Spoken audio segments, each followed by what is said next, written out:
ప్రియులారా, మన ప్రభు అయిన యేసు క్రీస్తు నామంలో మీకు శుభోదయం.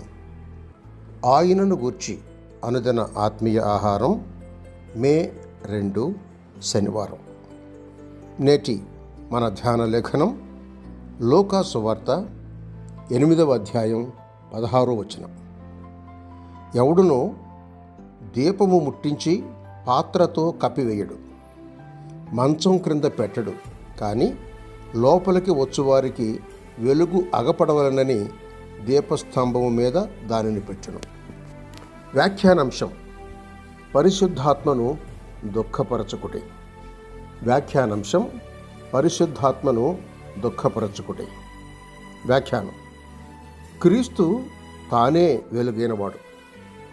చీకటి మన పాత పోలిక. మనం క్రీస్తునందు విశ్వాసం ఉంచామంటే చీకటి పోయి వెలుగ్గా అయ్యాం. నమ్మిన వారు వెలుగు పిల్లలు అని ఎఫెసీయులకు రాసిన పత్రిక 5వ అధ్యాయం 10వ వచనంలో పిలువబడుతున్నారు. భక్తుడు కొంచెంతో కానీ పాత్రతో కానీ తన వెలుగును కప్పిపెట్టాడు అంటే సంసారం, లోక సంబంధ విషయాలు జాస్తి అయ్యాయని అర్థం. ఐహిక విచారమే ఆ వెలుతురును కప్పిపెట్టింది. జాగ్రత్త! మంచం సోమరితనానికి గుర్తు. ఉతక మీద తలుపు తిరిగినట్లు సోమరి తన మంచం మీదనే తిరుగును అని సామెతల గ్రంథం 26వ అధ్యాయం 14వ వచనంలో వ్రాయబడింది. సోమరితనం చాలామంది భక్తులకు గొప్ప చిక్కుగా ఉంది.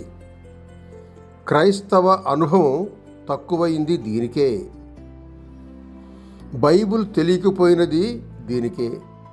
అంతేకాదు, ఆత్మలను క్రీస్తు కొరకు సంపాదించుకొనకపోయింది దీనికే. క్రీస్తు మీ యందు అంటించిన వెలుతురును నేడు నిరాటంకంగా గొప్ప వెలుగ్గా ప్రకాశింపనీయండి.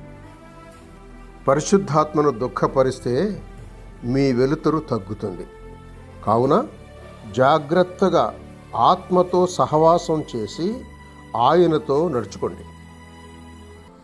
నేను చెప్పునదేమనగా, ఆత్మానుసారముగా నడుచుకొనుడి, అప్పుడు మీరు శరీరేచ్ఛను నెరవేర్చరు.